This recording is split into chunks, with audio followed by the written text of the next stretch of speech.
Hey everyone, and welcome back to the Illumineers Quest podcast, where we talk everything Lorcana. I'm Zach. And I'm Jacob. And thanks for coming on this journey with us. Okay, opening day. The inklands have arrived. Or did we arrive at the inklands? We arrived at the inklands because we're they... going into the inklands. Oh, there we go. That's a good start. I like that. Which hopefully is a good segue into the set. Maybe not segue, but a good transition into the set. Want it to be a good set. I mean, I think it's working out. It's off to a good start for sure. I mean, I think this is the chapter of big changes. I think is. So far, yeah. I mean, I have a little bit to talk about on Pixelborn and stuff for my early impressions on that. Early impressions. Yeah, but I mean, we're getting there. So, anyways, yeah, this is our third season. We're kicking off season 3 now.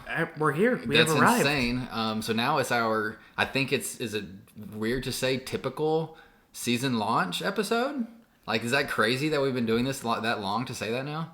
That we have a traditional, seasonal episode? Yeah, that's crazy. But anyways, yes. Welcome into the Inklands. We've arrived.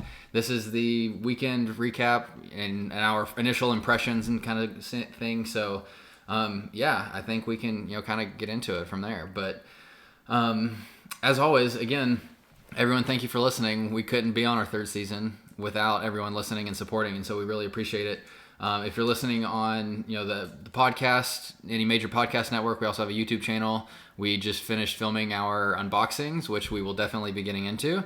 On our YouTube channel at Illumineers Quest as well. You can follow us on Twitter at Lorcana Pod. We have some fun takes over there every once in a while. You can email us questions into the show at lorcanapod@gmail.com.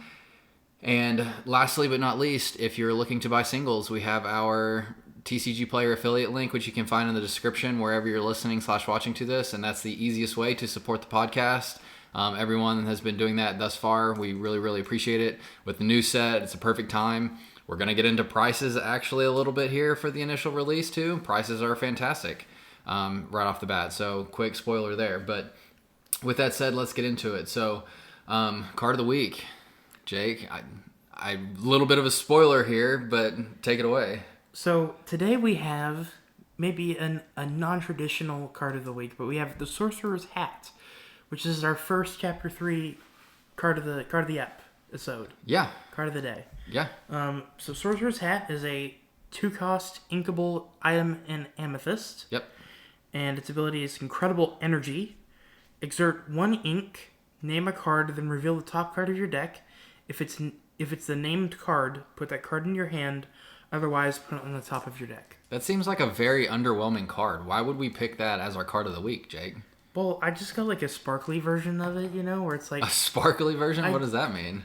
You could say it's maybe a little enchanted. Oh, are you saying you pulled an enchanted sorcerer's hat? Yes, I am. Oh, dang! Spoiler alert for the stream. If you weren't tuned in, Jake did pull an enchanted sorcerer's hat.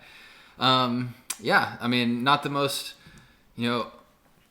OP card, if you will, but no. A fun one nonetheless.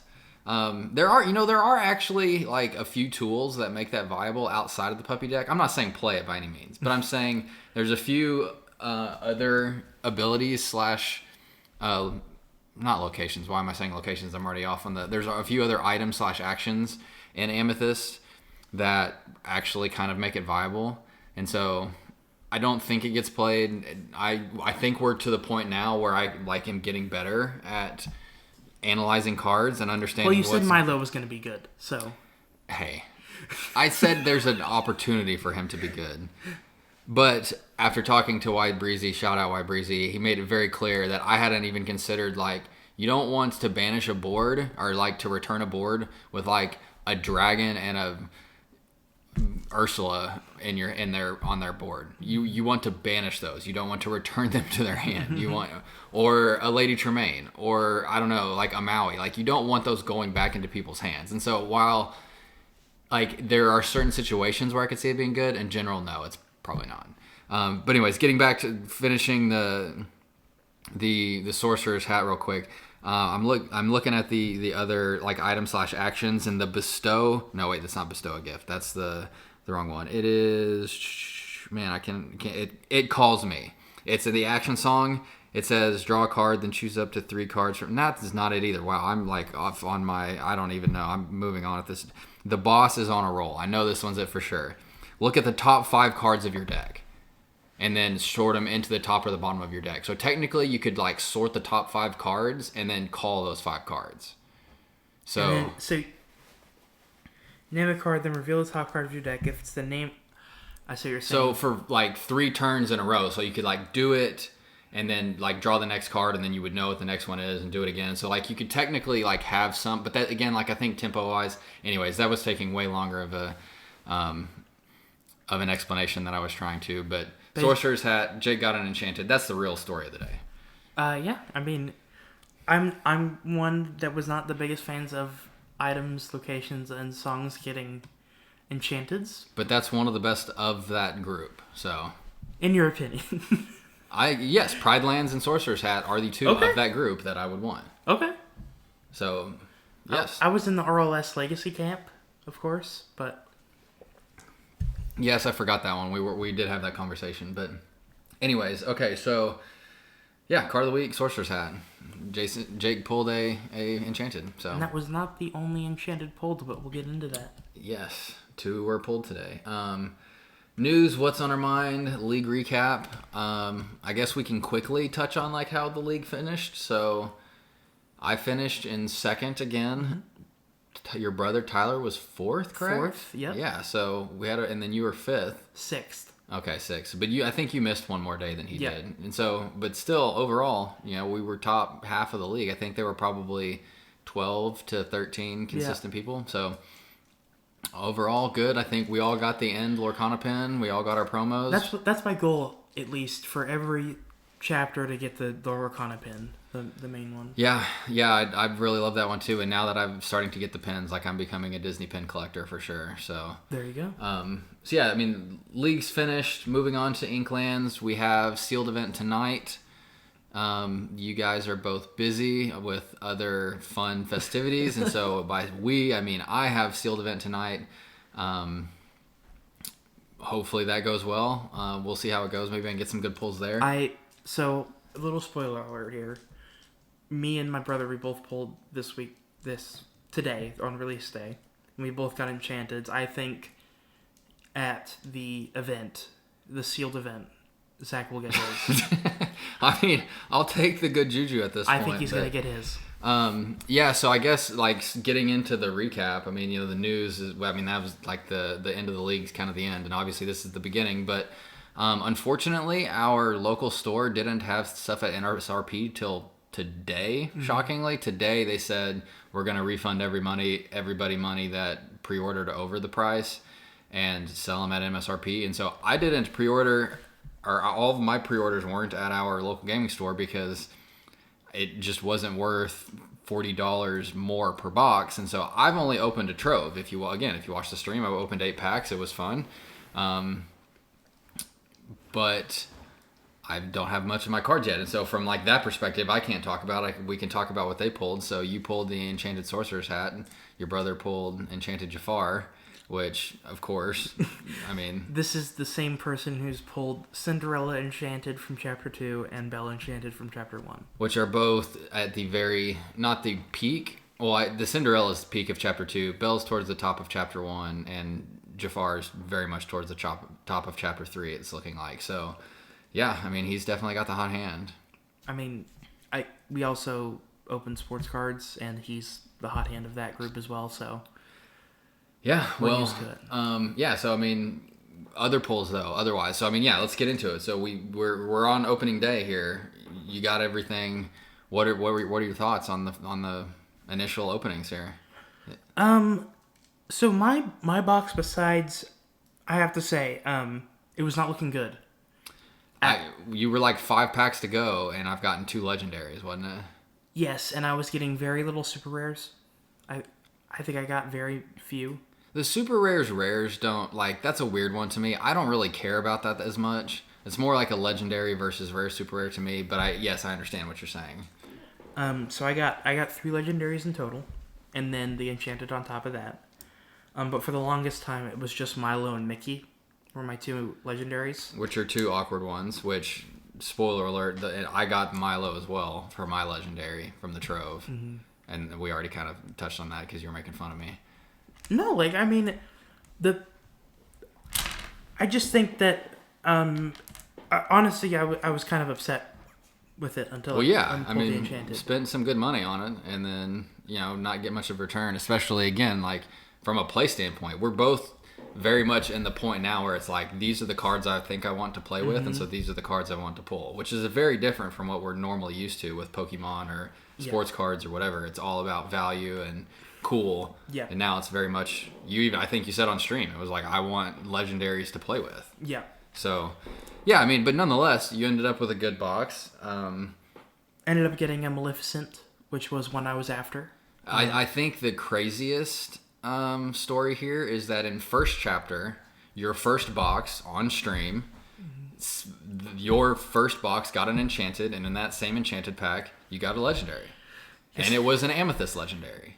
Yes, it was. In chapter 3, fast forward, first box, enchanted, same pack, amethyst legendary. So yeah, this is actually my second legendary in Lorcana that I've pulled. Enchanted. I'm sorry, I said legendary. Enchanted. I guess I just skipped altogether on chapter 2. Didn't get one there, even though I opened a ton of it. I feel like chapter 2's pull rates were bad, but I think we just had some terrible luck. But yep. Anyways, yeah. So, card art. Like, give me your first thoughts on just like the overall experience opening all these. So I think the art is still fantastic. I think to me, still chapter 2 would be the peak of like art so far. We're very different. See, I really like the light, fun Inklands vibes. So I'm not against that at all.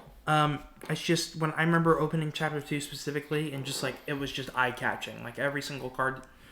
Some of these were a little more under the radar, I think. I don't think they were as eye popping as chapter 2 on a consistent level. No, I mean, and again, everybody's, art is like so subjective. Super subjective. So subjective. But I just really like the fun. Like, I think about like the stitch that's on all the packaging. Like, that one's super fun. I pulled that one. You're more on like the spells and the wizards and all the amethyst stuff. I'm very much on like the light, fun kind of side of it. So, anyways, but yeah, I from what I saw and from the stuff I pulled, I really enjoyed it. I did pull that stitch that I just mentioned that's on all the pack art, the evasive emerald, and and I think it's cool. I think it gives like it's all themed very well. All of they're kind of like. This is more exploration based. Yeah, Minnie's doing her best exploring still. Stitch is off in the Inklands, like having a grand old time in his Hawaiian shirt.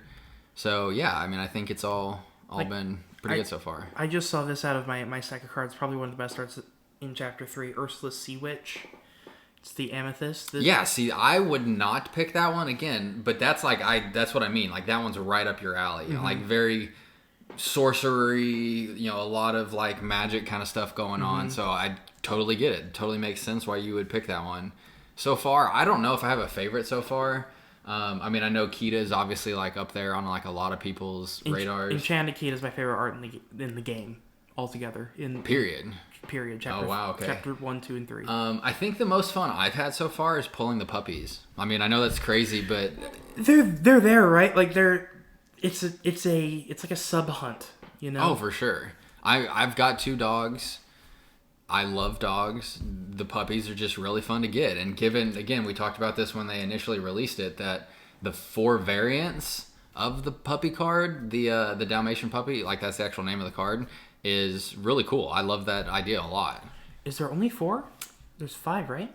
No, you're right. There are 5. There's just one missing. Oh no, they're just out of order from the list I'm looking at. So yeah, 5.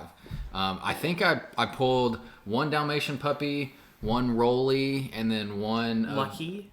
1 Lucky, and then the action, whatever the 99 puppies. Yeah, you beat me to it. Everyone calls it Puppy Cannon, I believe, right? Is that the one they call Puppy Cannon? I haven't seen that, but that's funny. I mean, I'll take it. I forget. There's something that they call Puppy Cannon. The community calls it Puppy Cannon. Yeah, I mean that's hilarious. So I'm on board with it. Okay, first reaction to unboxing locations. Honestly, they came out a lot more frequently than I thought they were going to. I had 1 pack with 3 of them. Like I just can I think you got him on a consistent level. Which, I mean, there are a lot of common and uncommon locations, and so I mean, I think most of them are common, uncommon. I guess is what I'm trying to say. So I guess that makes sense, but there's comparatively to the whole bunch, there's not that many. So I see what you're saying. And I mean, there's 3 per ink officially. There's 3 locations per ink. And so every once in a while, I'd pull a rare location. It wasn't super frequent, but I don't know. I think depending on how much they're played, which we'll get into with how much they are being played right now, it could be good, could be a bad thing. Well, let's just get into it then. I mean, we're talking first impressions and play and everything like that. So, what do you think? How are they going to be played? Are they going to be impactful? Like, what are you seeing? So I think it's changing the pace of the game overall. I think is what. It gives every deck the ability to have a timer on it, like you had with Spellbook and Flutes. Mm-hmm. And so, yes, I agree. I think the pace has very much changed. I don't think it's an every deck thing, like I maybe initially thought it would be. There are definitely decks where it doesn't make sense. There are definitely decks where it makes sense. And I've been trying to kind of find that rhythm, I guess, if you will. For instance, there's cards that, directly deal with locations, like John Silver, Greedy Treasure Seeker. He has locations in his kit. For each location you haven't played, this character gains resist +1 and gets 1 lore. That's directly built into the him. 3-cost inkable steel card. Yeah. Yeah, I have a deck that I've built with him that I've tinkered around with a lot. I think I'm getting ready to take him out of it because it was trying to do too much, and he wasn't the focal point, and so I ended up usually just inking him. Mm-hmm. That being said, the pirate deck, is that becoming a thing? I don't know if it's super. Again, the meta is so early, and we're going to talk about that a little bit more in depth here in a second. But I don't know if it'll be the most competitive thing. I think you're going to still have your Ruby Amethyst. You're still going to have your Amethyst Steel. You're still going to have your Steel Song. You're still going to have Emerald Steel is making a little bit more of a punch up now. So I don't know it's it's super competitive tier 1 viability, but I think it is a lot of fun to play from what I've seen. And I mean, I think more and more we're gonna see the keywords from here on out. I really like that too. I really like it to where you're having that ability to be more flexible with kings and queens and princesses and princes and pirates. And at one point or another, we will get a royals deck, I think. Yeah, oh yeah, it has to happen. But anyways, a little bit off topic. So I guess I should go into the pirates deck a little bit. So the pirates deck is with the Jolly Roger and the RLS Legacy, and then all your pirate characters from Ruby and Steel. The Jolly Roger is probably my favorite location because it gives anybody that moves there rush. Yeah. And so you can basically catch anyone off guard. I think Aladdin Heroic Outlaws back in the books to be really scary. Yeah. For sure. I think the pirates in general are really cool. So it's very location based because you want Jolly Roger, you want RLS Legacy, and then Agrabah is pretty aggro based as well because it's giving you 2 lore per turn. And then with all of the pirates can move to the Jolly Roger for free. And so that, again, gives you more ammo to get into the rushing of characters. And then on top of that, you have John Silver, which you just mentioned, which gets resist +1 and +1 lore per turn with each location. And so if you have a Jolly Roger on board, you have an Agrabah on board, and then you play Jim Hawkins and get an RLS Legacy on board, that's a lot of locations for Mr. John Silver to quest with or to have resist to challenge with. That would be, if you had those 3 locations, that would be 4 lore, 3 + 3 resist. And so basically impossible to take down. Yeah, essentially. I mean, he's basically better than Big Cinderella or Cinderella Stout Hearted at that point. Yeah, I mean, but we're not saying 3 locations on the board is easy. No. I mean, again, so let's take a quick little step back here and kind of talk about how the meta started to evolve and then get into some of the stuff that I've been playing. So far, it's been very, very gimmicky, I would say. Mm-hmm. The Jafar stuff, I think, is viable. And so what I mean by the Jafar stuff, for anybody that's not super up into the meta or talks or been on to see what decks are starting to be brewed, the new Amethyst Jafar that Tyler pulled the Enchanted for. And the Legendary. The Jafar Striking Illusionist, the Shift 5, 7-cost Inkable and Amethyst. He's evasive. Shifts 5 and has the ability that says during your turn while this character is exerted, whenever you draw a card, gain 1 lore. So he sings a whole new world, he gains 7 lore. You find another whole new world and hard cast it to get another 7 lore, so that's 14 lore in 1 turn potentially. I have done it a couple times. I've played online, I've gotten it to work, but I feel like you're just trying so hard to make that happen that everything else kind of falls by the wayside. And so maybe my mindset just isn't right, like playing up to that point. But you also have the new Emerald Ursulas. The Emerald Ursula that, when on play, makes you discard a card. And then the new Legendary Ursula that double sings songs. And so you have Ursula Deceiver that makes you discard a song card of your choice. So the player of Ursula's choice. We've talked about that one quite a bit. And then you've got the Legendary Ursula, the Ursula Deceiver of all. And it says whenever this character sings a song, you may play that song from your discard again for free and then put it at the bottom of your deck. And so not only do you get to use it twice, but you also have it available to you to use again if you ever get to a later game scenario. And so I think between being able to discard cards with the first Ursula that can get rid of a whole new worlds, and then you have the Legendary Ursula that can double sing Strength of a Raging Fire that puts 4 damage on him, and then you play Tinkerbell or something else and he dies. And so if you're just playing up to that one, like, sing Whole New World with Jafar, it's just not... It's good, don't get me wrong. I'm not saying it's not good, because it's definitely good. It's just not, like, as game-breakingly busted, I think, as a lot of people thought. I mean, it was at one point, but not anymore. It's still good. I'm not saying it's not good. I think it's just... If you're singing a whole new world, you're obviously replenishing your opponent's hand. And we know that there are a lot of potential negatives to that. So, like, if you sing a whole new world and your opponent pulls into, like, a couple grab your swords or a big Tinkerbell or something that can deal with it, then, or can deal with your board potentially, or be prepared, or something else that can, like, deal with your board presence, then again, you're, like, back into I have to build up to this to, like, get to that place where he can be effective again. And so, is it good? Yes. Is it game-breakingly busted? I don't think so. Mm-mm. The second kind of gimmicky meta thing that's come up that I kind of jumped on the hype with was the Tiana's Bayou, Sheriff of Nottingham, and then Relentless Beast wheel. Loop, if you will. Like limitless loop, yeah. And so the way that works is the Sheriff of Nottingham has the ability in Steel that says anytime you discard a card, deal 1 damage to chosen opposing character. And then Tiana's Bayou, anytime somebody quests in Tiana's Bayou, it says draw 1 card and then choose and discard a card. And so that kind of feeds the Sheriff of Nottingham. And then Beast Relentless can quest in Tiana's Bayou, which his ability says anytime somebody's dealt damage, ready this character so that he can quest again. And so he quests, Tiana's Bayou then draws a card and discards 1, and then Sheriff does the damage, and then you continue to do it. And so as long as you have somebody on board with 6 or multiple characters on board with 5 or 6 willpower, then you end up with 10 or 12 lore.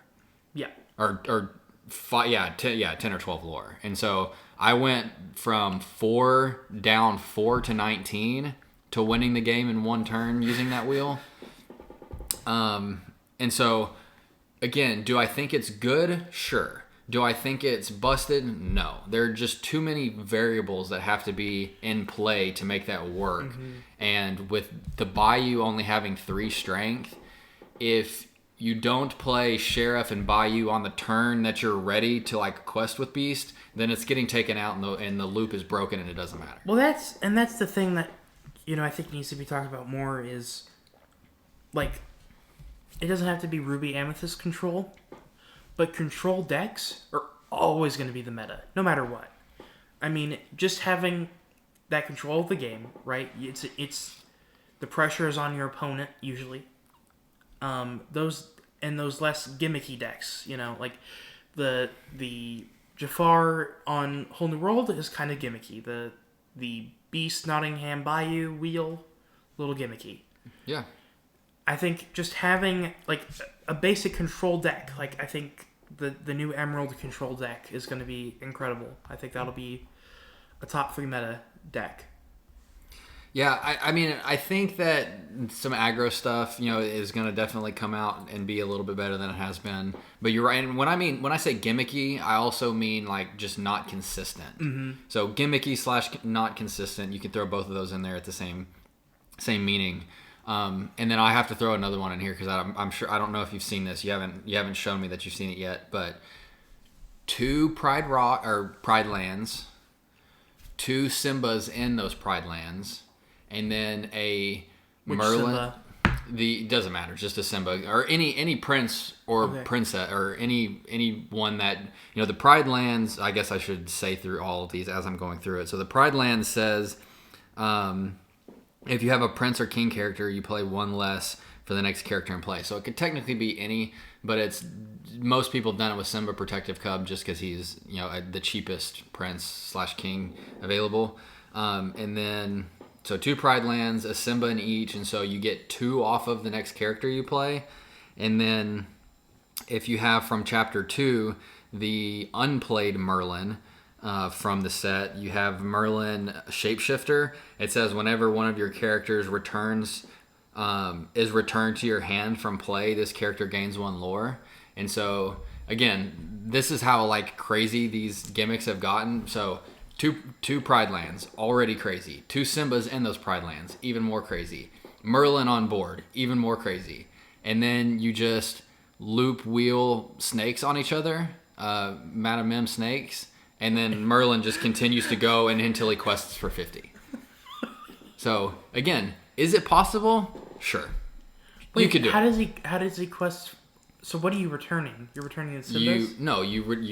You something else is on board to begin with, and you return that for a snake, and then a snake is on board, and you have another snake in your hand, and you bounce this snake back from the other snake, and then you bounce the other snake back from the other snake, and you just keep going until he's got like 60 lore, and then you're like, okay, I'm gonna actually quest now. I think the relentless loop is a little better, but yeah, again, like that. There's like 7 cards involved in making that work, so that one is 100% a gimmick and probably not actually viable at all.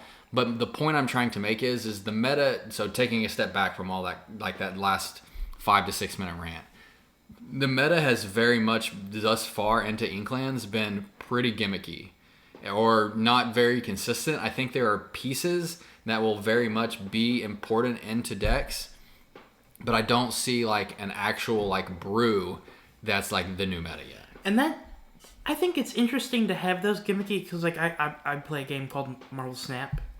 And there's always those decks that if you hit the combo you want, it's absolutely unbeatable. And it's really fun. Like if unbeatable. If you want to go into locals with like a Beast Loop deck, please do. I took a video from playing online and posted it to our Twitter account and showed that 4-19 like win. Actually, I don't think it was that one. I think it was one that I did before that. But the point is like it's really fun and it's great and it's a super fun time to do that with. It's just not going to happen every game, and it's not going to be incredibly consistent. And so, do we know what the meta looks like yet? No, but I think we know what a lot of the good pieces look like. Yeah, sure. So, like, next week, we're probably going to put out our way too early tier list like we always do. Yep. And I think we're getting there. Like, we know some S tier cards. We know Jafar's probably up there. We know Ursula is definitely up there. Both Ursulas, I would say. Yeah, both Ursulas are definitely up there. I would say Pluto is probably up there. I would say Bare Necessities is probably up there.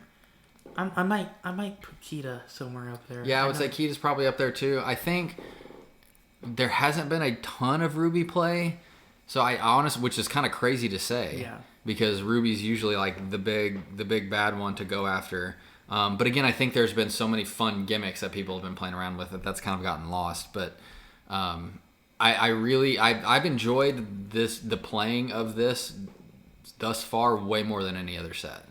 Okay. Because there's just been so much variety. I mean, and it's all so new. Like, all of the concepts that we're playing with are so new. Yeah. I mean, the locations are so new. I was very much against those at first, which I know I've said. I'm backtracking on that big time because it is a ton of fun. I think it adds a completely different dynamic to the game. I think my favorite location that I've played with thus far, again, the Jolly Roger is probably my favorite one overall, but the favorite one I've played with is probably Fang, River City, and Emerald.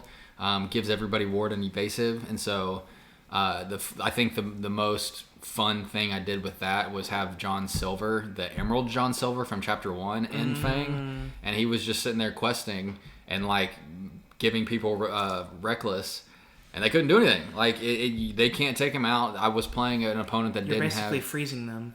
Yeah, and at one point I had 2 of them on board, both in Fang, and there's just nothing you can do about that. You have to take out Fang, but it has like 6 willpower.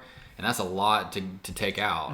And so you just there's anyways. So yeah, I like the diverse meta thus far. I like a lot of the kind of pieces. The John Silver from Steel that you talked about. I like that a lot. I like a lot of the new removal in Ruby, like the Prince Eric and the Madame Medusa. I think are both pretty great. From Emerald, we talked about the Ursulas plenty already. I like a lot of the speed up tools that you're getting in Amber with the Plutos. And the Heart of Atlantis. I don't think the Heart of Atlantis gets a lot of play, but it's that same idea that you have with Amber and the lanterns to speed up the amount of ink that you can get out. So I really enjoy the way that this is kind of shaping up. No, for sure, and I think there's a lot more theory crafting to be had. Like we're not even like I think a card that we will see. In the not so distant future, we'll see. I think we'll see meta Kita play. Kita is going to probably be the most important aggro card, and I say that because if you can go in and like slap her down like turn 5 or 6, maybe you don't even have to shift her. Like that basically like kneecaps your opponent to not being able to challenge. And if you're on an aggro deck, your opponent pretty much like has to challenge and take off your stuff. Yep. And so a lot of times in the aggro space, all you need is one more turn. And if Kita goes in and gives you that one more turn by basically making it to where your opponent can't challenge, well, challenge successfully at least, then she wins you the game. Yeah, I mean, and that I think that will bring a lot of interesting. Like I think that might bring Challenger in a bigger role than it already is. Support.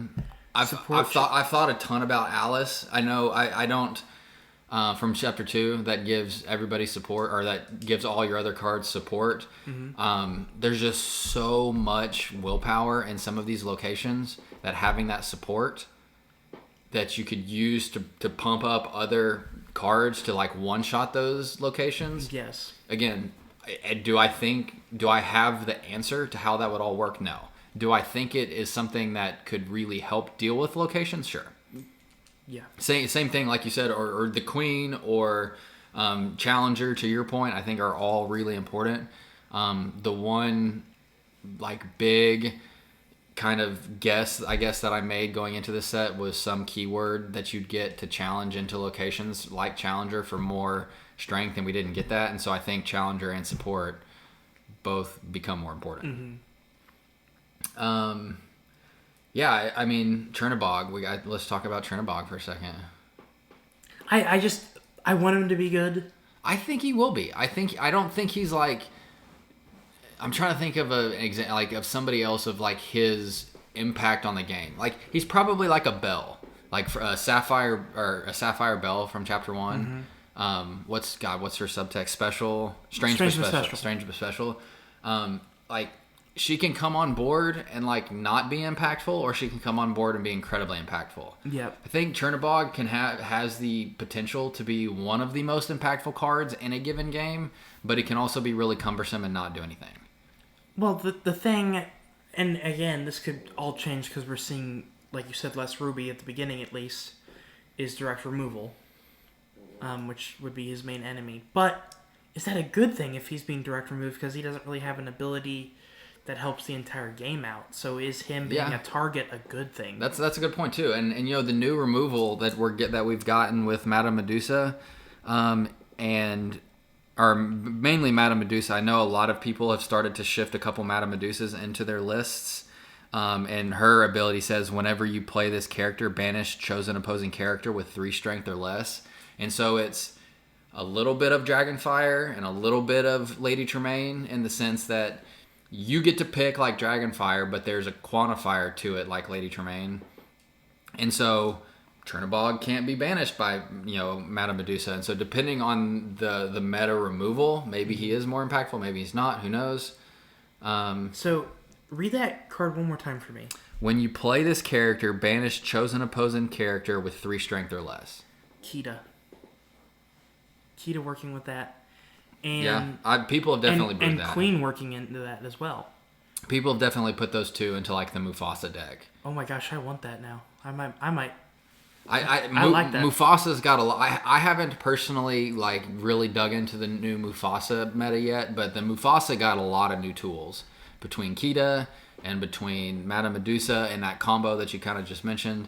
I think there's a lot of cool ways to like keep that engine churning. Mm-hmm. Pluto, another one. You know, we've talked a little bit about not necessarily even the bodyguard Pluto, but the initial opening Pluto, the Pluto friendly pooch that says exert, pay 1 less for the next character you play this turn. So again, like, you know, be very aggressive with your getting characters on board. You know, Mufasa comes in maybe a turn or even 2 earlier.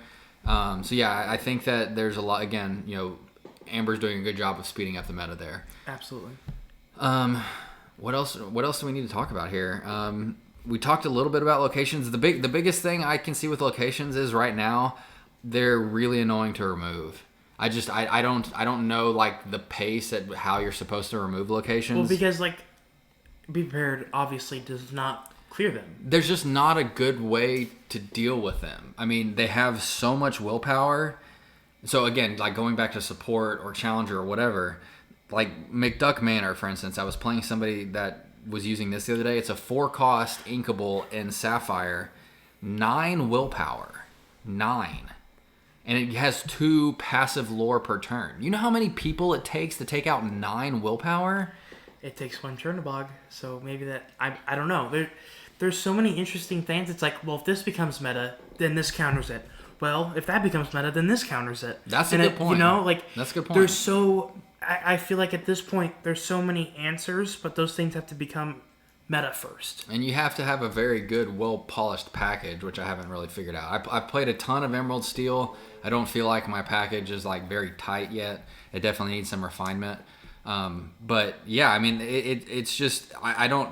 Every time I'm going into like my card, my initial draw and my initial mulligan, it's like I don't know what to do. It's like do I need this location now? Do I play them later game to start to put the pressure on for them to have to attack the locations while you're keeping characters on board?